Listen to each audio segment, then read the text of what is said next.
Ons staan hierso op Pannar se standplaas op Nampo 2025 en ons praat met John Odendaal, Pannar se besigheidsbestuurder. John, Nampo, hoe verloop Nampo vir julle vanjaar? Wonderlik. Ek het gister hier aangekom en tot nou toe het ons baie mense deur die stalletjie gehad. Baie vrae, baie belangstelling. So baie goed. John, as 'n mens kyk na die tegnologie, saadtegnologie en hoe dit verander het oor die afgelope 25 jaar, ongelooflike innovasie. Hoe dit Pannar se besigheidsmodel beïnvloed? Nou met die ingang van GMO Busters in die saadbedryf in Suid-Afrika, een dadelike en duidelike verandering was die feit dat in plek van net 'n konvensionele buster het ons 3 ander weergawes of tot 3 ander weergawes van dieselfde buster gehad. Jy weet, die BT, die Roundup en die sterk of die kombinasie van die twee, boonbehalwe die konvensioneel. So ons produkreeks het net ontplof in terme van die volume produkte wat daar was. En daar was natuurlik jy weet logistieke implikasies jy weet vir die bedryf gewees. En die ander belangrike een natuurlik was die verantwoordelikheid om met 'n rentmeesterskap die tegnologie korrek in die bedryf te bestuur. En dit is nogal iets om te doen.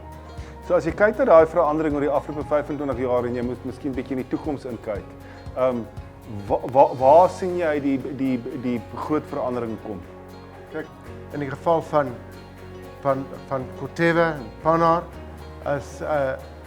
kan ons uitsien na 'n nuwe trait en sojabone en 'n lus wat baie interessant is. Dis 'n kombinasie van twee onkruiddoder gene en dan Conquesta wat ook insekweerspindende trait dan ook is en die kombinasie van die twee.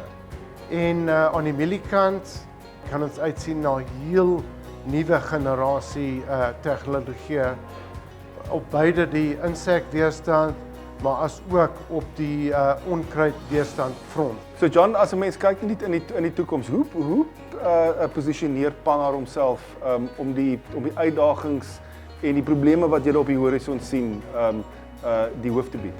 Ons het 'n span mense wat deel uitmaak van beide ons kommersiële span, ons bemarkingsspan, ons navorsing natuurlik, dan ons span mense wat verantwoordelik is vir die bestuur of rentmeesterskap.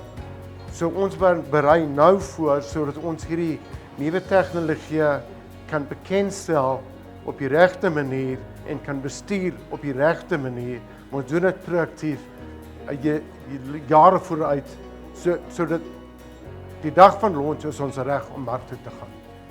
John, baie dankie. Geniet wat oor is van Nampo en ek hoop julle doen goeie besigheid. Dankie. Baie dankie Chris.